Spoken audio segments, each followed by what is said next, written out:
Welcome, everybody, to a SummerSlam Eve edition SmackDown recap of the Off the Mic Wrestling Show here on YouTube. I'm Mike Mayer. Thanks again for tuning in. Big week. And I got to say, from the events that have been shown and what I've seen so far, Cleveland has brought it.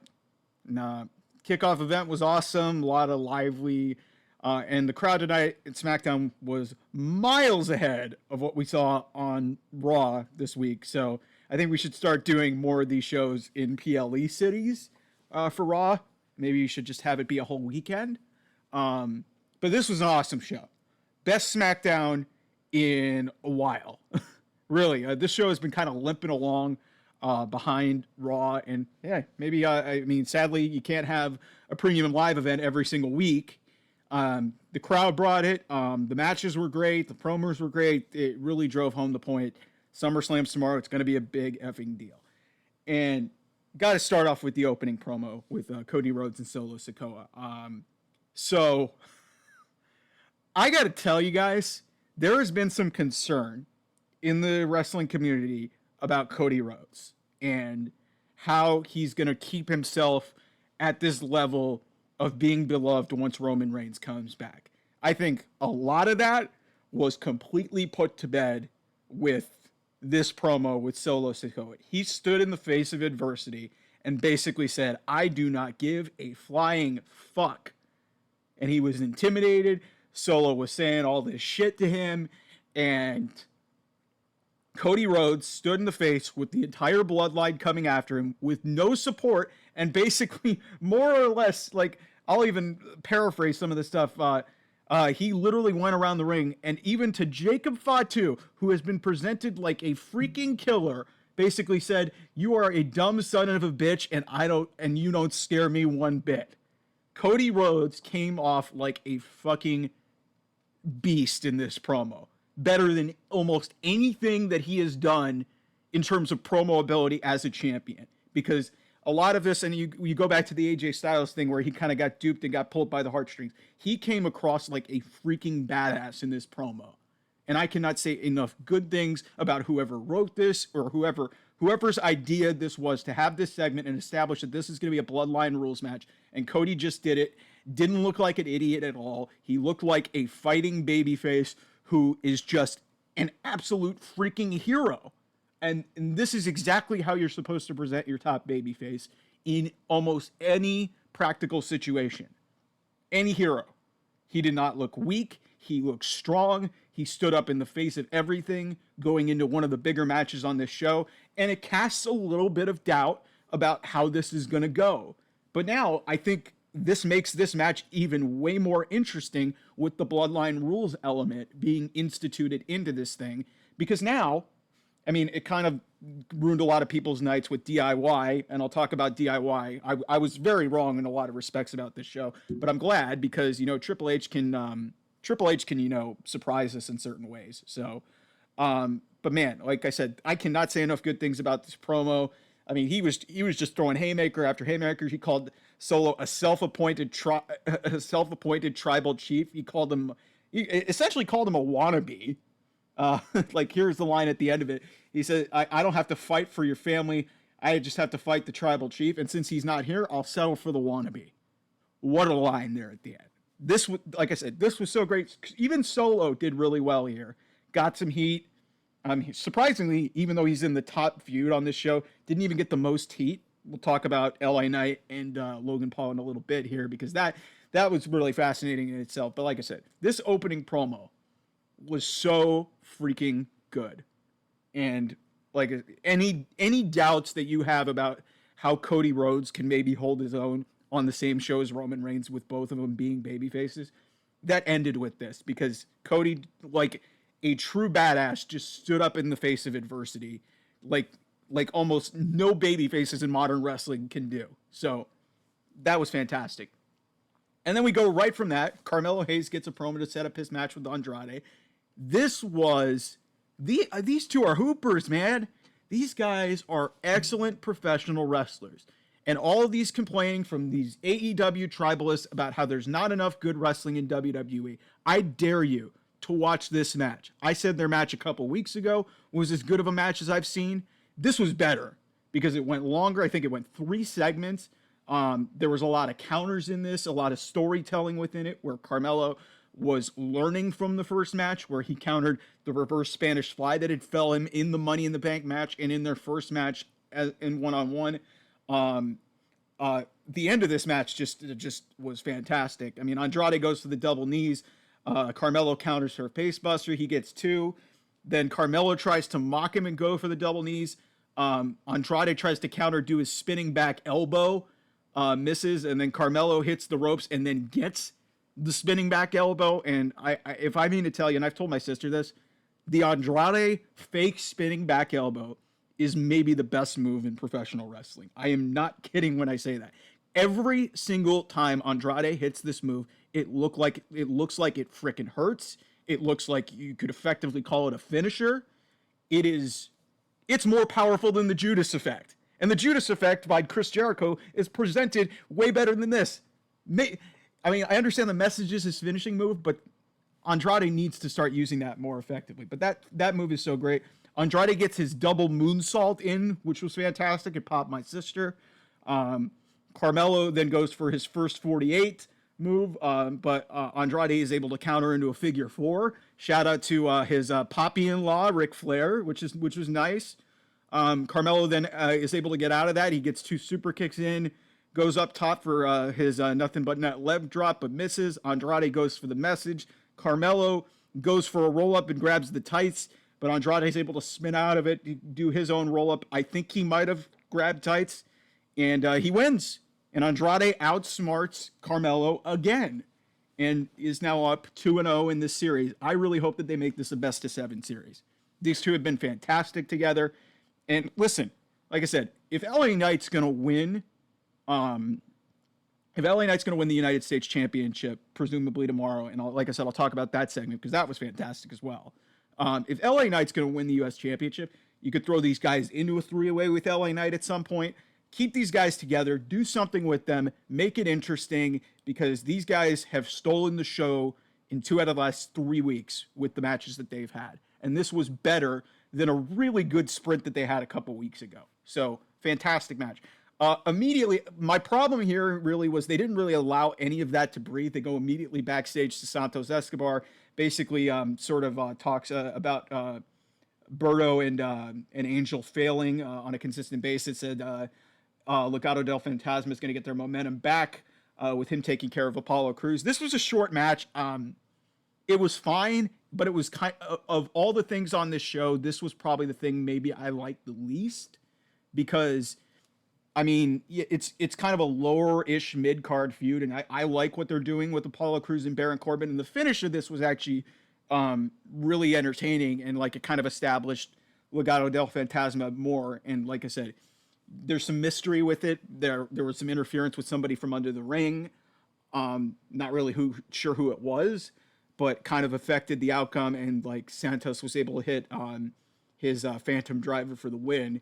But yeah, this match was kind of just there. 2 guys who can really work, but it was really short, and it was just kind of there, I guess, to like buy some time. So like I said, Santos and Apollo, it was fine.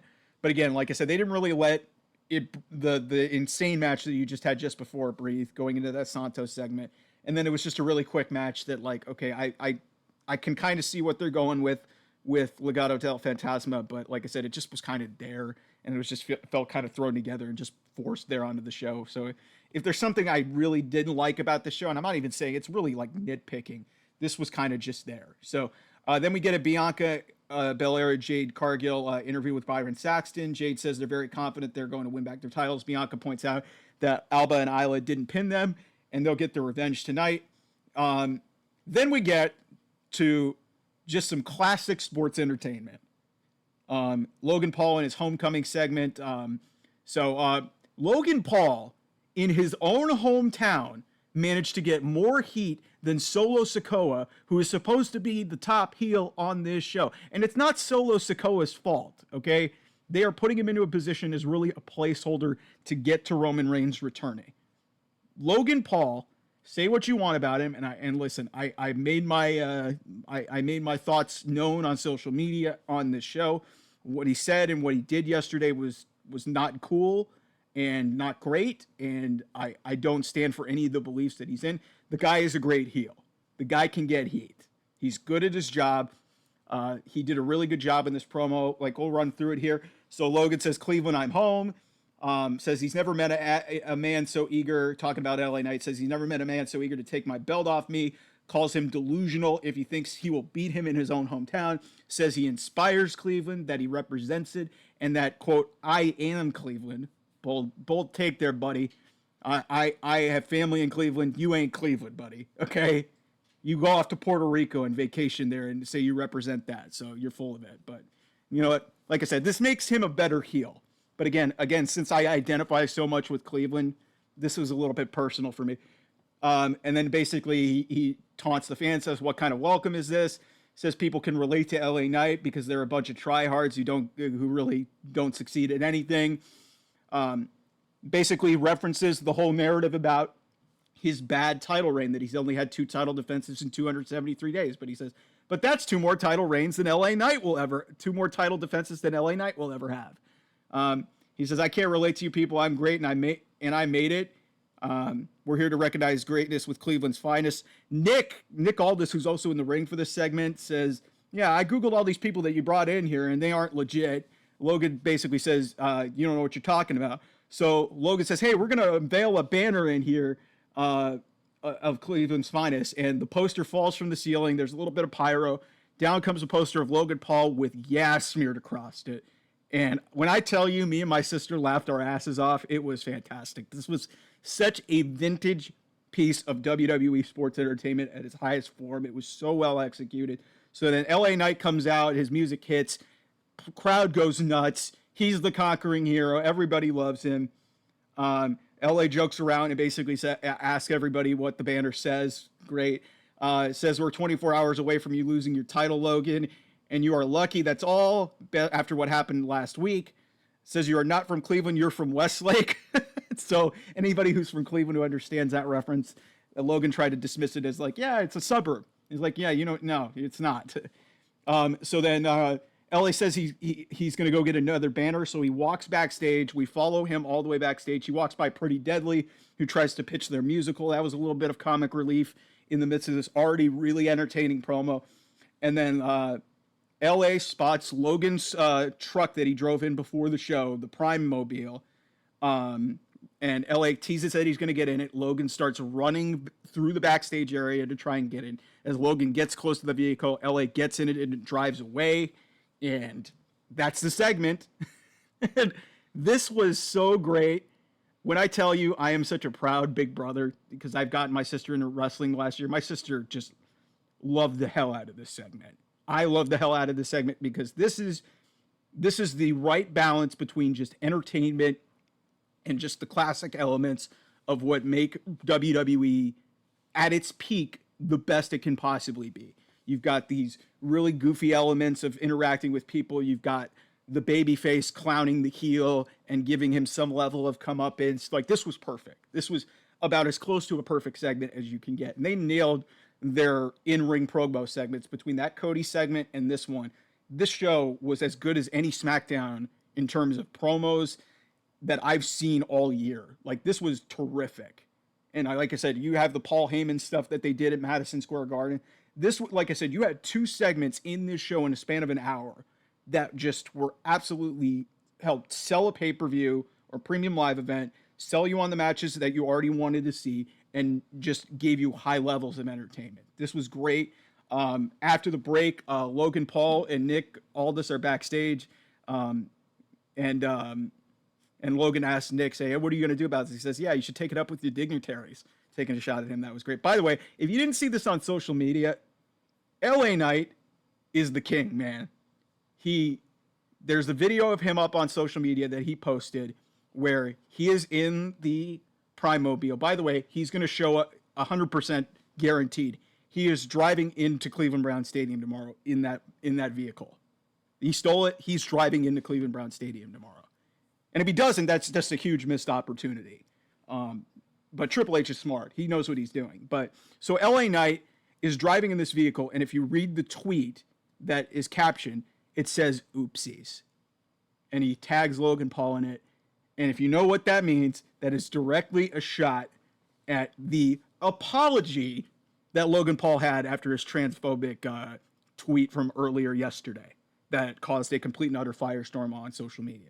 Like I said, I hope that this match is short, but this was about as close to, embarrassing Logan Paul. And he's obviously in on it, but I really hope that they squash Logan Paul tomorrow. They're not going to do it. It'll probably be an entertaining match, but LA Knight's winning. And I just can't say enough about how great that segment was, and even going back to the earlier segment with Cody Rhodes and Solo Sikoa. So then we get Alba Fire and Isla Dawn versus Jade Cargill and Bianca Belair.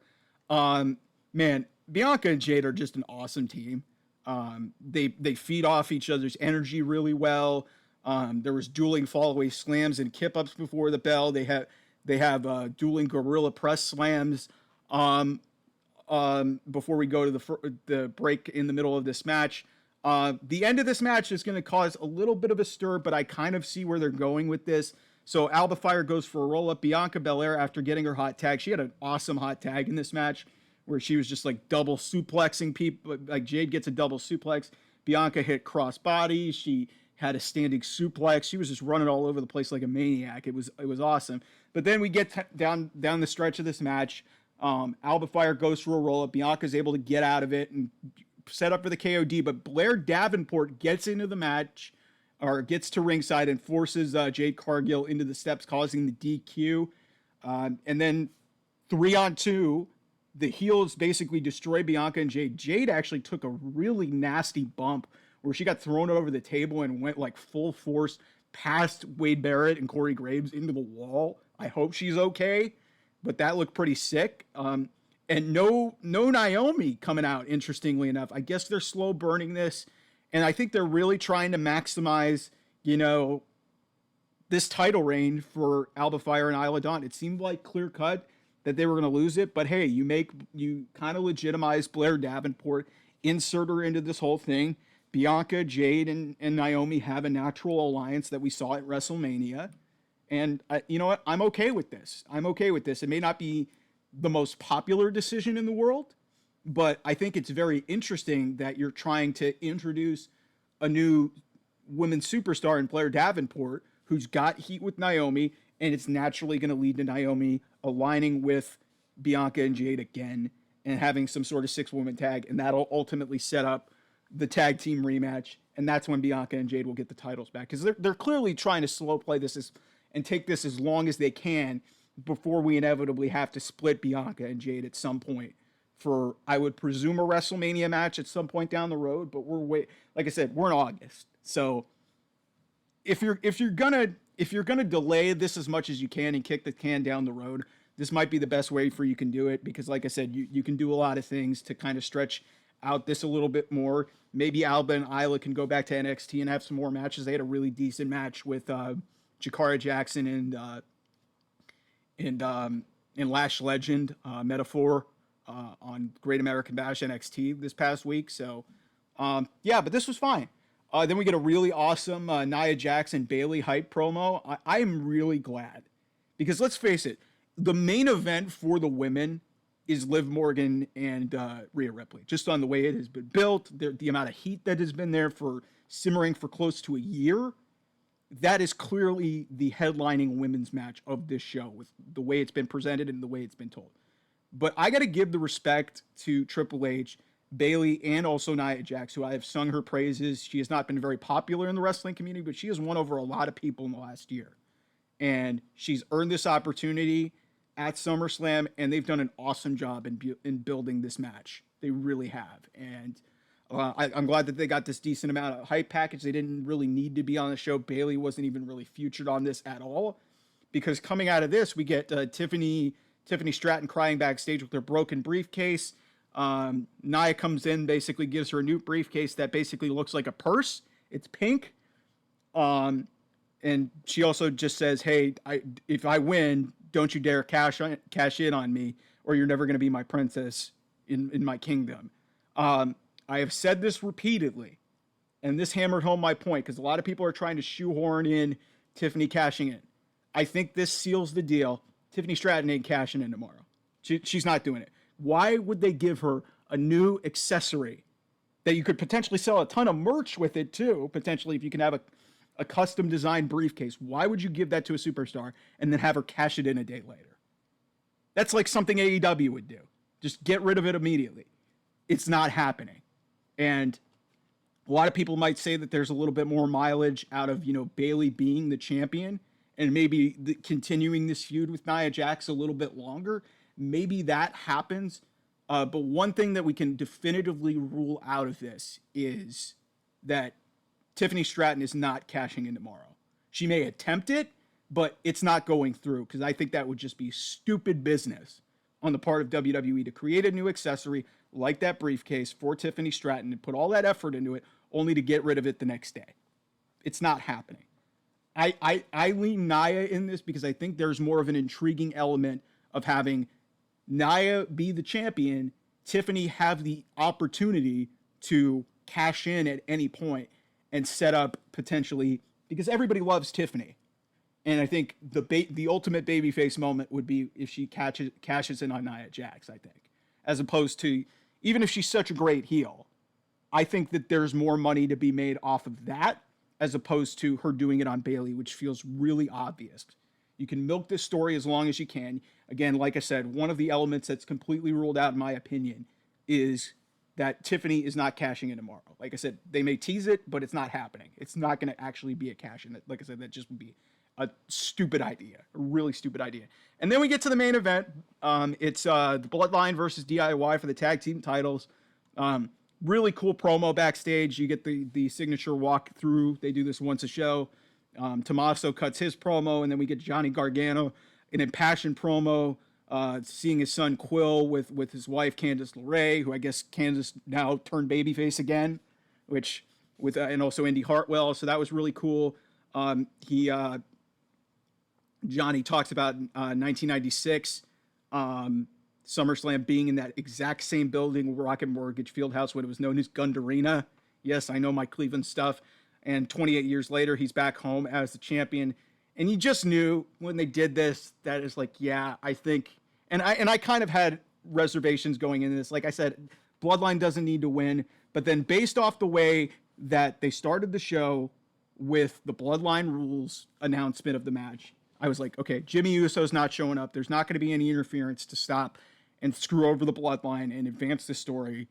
And then you had the women's tag team match and the way that it did when I thought that there was going to be a new champion there.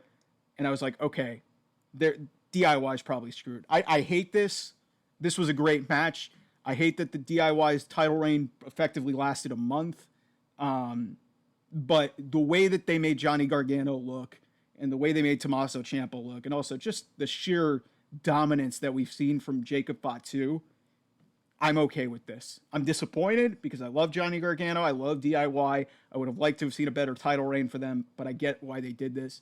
But yeah, really, what this came down to is really this match really started to heat up. Jacob goes for a hip attack into the steps with Johnny in him, and he misses.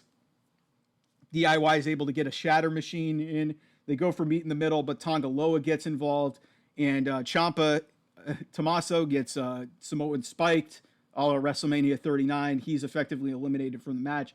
Tama Tonga hits a flatliner on Johnny, but Johnny's able to kick out. You would have thought that was great. And then Johnny, just a fighting babyface. He is an elite, when I mean an elite level babyface. Johnny Gargano is as good as anybody in the ring as wrestling a babyface match. This was as good of a heroic fight to the end as you're going to see. Johnny gets a suicide dive on Tama Tonga, gets a poison Rana on Jacob Fatu, but Jacob Fatu just no-sells it like a savage. He gets a super kick. He gets a pop-up Samoan drop. He gets his beast-looking moonsault and then hits his implant DDT. And that's it. The Bloodline, Jacob Fatu and Tama Tonga are your WWE Tag Team Champions. And that's the end of the show. Like I said, I'm disappointed. I was very wrong on a lot of predictions that I made on my SummerSlam prediction show and this pre-SummerSlam edition of SmackDown. But like I said, I think they made Johnny Gargano. They didn't make him look like some sort of scrub. They didn't make DIY look like scrubs. I would have liked for this title reign to last a little bit longer, but I understand the logic of doing this. And like I said, you showcase what makes Johnny wrestling so freaking great. Just an elite level babyface performance in this match to even give you at least a shred of hope that DIY was going to potentially win this match, but they didn't, and that's sad. But the Bloodline wins, and they're the tag team champions. The big question now is Solo Sikoa now with this Bloodline rules match now in effect, because it raises a very interesting question: who's coming back tomorrow? Who's coming back in the match? I think Roman doesn't need to come back in this match, but I think what this Bloodline rules stipulation opens up just a bevy of possibilities of what could happen. Kevin Owens could come back. Randy Orton could come back. You could have Sami Zayn and Jey Uso get involved in this match. You could have you could have Jimmy Uso come back. Rock could somehow be involved in this match. I don't think that's going to happen. And then, like I said, the big question is, where is Roman Reigns going to factor into this? Because he is returning. That's not a spoiler. As Paul Heyman would say, that is not a prediction. It is a spoiler. Paul Heyman will hopefully be there too. But this could be like the sequel to Avengers Endgame or whatever the hell you want to call WrestleMania. With this being Bloodline rules, it heightens up the interest level in this match, which I think is what they absolutely needed to do, because there was not a whole hell of a lot of convincing behind Cody Rhodes and Solo Sikoa in the main event, outside of the fact that Roman Reigns is coming back. But now that this is effectively anything goes and just a whole bunch of shit could go down, I'm all for it. That was the right decision. And I'm looking forward to this show tomorrow. A lot of things can happen, a lot of really intriguing possibilities. And that main event became like 10 times more interesting than it already was. I mean, it's Cody Rhodes being in the main event, and like you said, Roman Reigns is coming back, which I know a lot of people are excited about. But now that you add this element, you're like, who's going to show up? Who's going to show up? Because you think back to WrestleMania, and what we loved about that Bloodline rules match is like so much shit happened in that match that you did not see coming. What the hell is going to happen tomorrow night? So I can't wait to see it. All right. Need to address this. It's not WWE, even though this is really a WWE weekend, but leave it to AEW. Leave it to AEW to have a massive story break about backstage drama again on the weekend of SummerSlam. So if you guys saw Fightful Select, so many other outlets have reported it. Britt Baker reportedly has been or is suspended. It's not really sure. There was an incident a couple weeks ago. I think it was the 250th episode of Dynamite. They said it was July 17th. So that was the episode where MJF and Will Ospreay had their 1 hour match. And I've maintained that I think that finish was a hot piece of dog shit. I hated it. I think it totally undermined your top babyface. Again, with the way that they've been building this American Championship match at All In, completely, it's like MJF is basically the same guy he was 5 years ago. And I've made my thoughts really well known about that. But anyway, so Britt Baker was suspended. So what apparently happened, I guess there was something that happened in the women's locker room. Alicia Atout, who is a backstage interview. She has been around in a lot of different companies. She's had her own YouTube channel. She's great. Alicia is great, and she's good at what she does. She was recently hired by AEW. She's also dating Maxwell Jacob Friedman, MJF. It's a very public relationship. Like I said, it's gone back a long time. Alicia and him have done a lot of interviews, and they've had a relationship for a while now, since Max obviously got out of his engagement. So anyway, I guess Alicia overheard some comments from Britt that were disparaging towards Max.